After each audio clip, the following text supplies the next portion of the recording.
मैं रुकने वाला नहीं, ब्रह्मा मुझे नहीं रोक सकता, ब्राह्मण क्या रोक लेगा भाई? अगर ब्रह्मा अवतार लेगा तो मुझे नहीं रोक सकता, ब्राह्मण की क्या औकात है? जन्म से कोई नीच नहीं है, जन्म से कोई महान नहीं, कर्म से बढ़कर किसी मनुष्य की कोई भी पहचान नहीं। नमो बुद्धाय। जय भीम, जय भारत।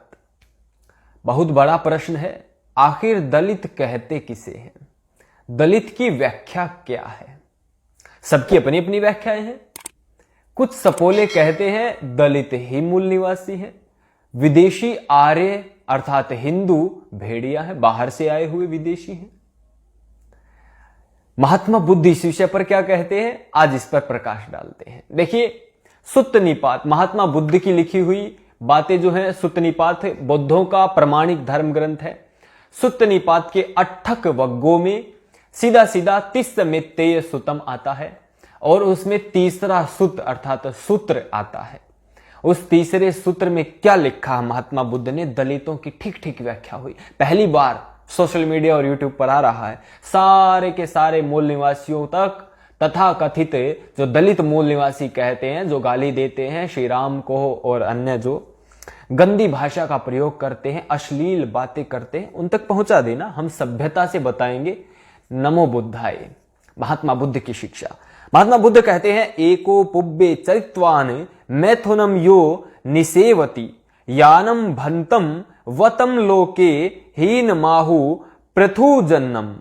पृथुजन्म, ये यहां पर महात्मा बुद्ध ने कहा, राहुल हरे ने नहीं कहा है। इसका अर्थ यहां पर जानते हो क्या निकलता है? अर्थ इन्होंने भी जो लिखा वो पढ़ देता हूं।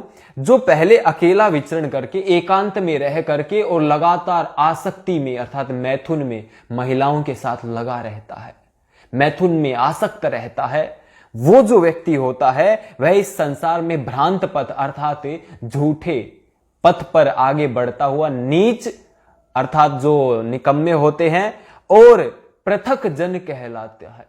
मतलब पृथक अर्थात जो सामान्य जन, सामान्य से अलग जन कहलाता है। दल इत अर्थात दल से इतर रहने वाला। ये जो दलित शब्द है ना, ये पृथक जन, ये यहीं से आया है, पृथुजन्म। जो जन होते सामान्य जन, उससे पृथक रहने वाला होता है वो। अर्थात जो व्याभिचारी होता है ना, दिन रात मैथुन में लगा रहता है, स्त्रियों के चंगुल में फंसा रहता है, जिसको योग से, ध्यान से, उपासना से, धर्म से, अच्छे कर्मों से कोई लेना देना नहीं होता, उसे कहते हैं दलित, पृथक जन्म, पृथक जन। मैं नहीं कह रहा हूं, महात्मा बुद्ध की व्याख्या है ये। और जिन आर्यों को तुम विदेशी भेड़िया कह रहे हो ना, उन आर्यों के बारे में 9वें ही सुत में, श्लोक में, सूत्र में क्या कह रहे हैं महात्मा बुद्ध कि आर्यों की सबसे उत्तम बात जानते हो क्या है? आर्यों की सबसे उत्तम बात है वो एकांत में रह करके चिंतन करते हैं, मनन करते हैं, अच्छी अच्छी बातों का क्या करना है, क्या करने योग्य है, क्या करने योग्य नहीं। मैं नहीं कह रहा हूं, महात्मा बुद्ध ने कहा था। जय महात्मा बुद्ध की। नमो बुद्धाय। महात्मा बुद्ध ने दूसरे सूत्र में और बहुत अच्छी बात कही। उन्होंने केवल आर्य कौन होते यही नहीं बताया, दूसरे सूत्र में उन्होंने कहा कि अनार्य कौन होते वो सुनो। महात्मा बुद्ध कह रहे, जो मैथुन में व्यस्त रहते, आसक्ति में डूबे रहते हैं, उन्हीं को तो अनार्य कहते हैं। अर्थात आर्य कहते श्रेष्ठ को, अनार्य कहते हैं दुष्ट को, जो गिरा हुआ हो, नीच हो, जो दलित हो, जो पृथक जन हो, उसे कहते हैं। और ये जन्म से नहीं होता, ये कर्म से होता है। आर्य भी बता दिया बुद्ध ने, अनार्य किसे कहते वो भी बता दिया, और दलित किसे कहते वो भी बता दिया।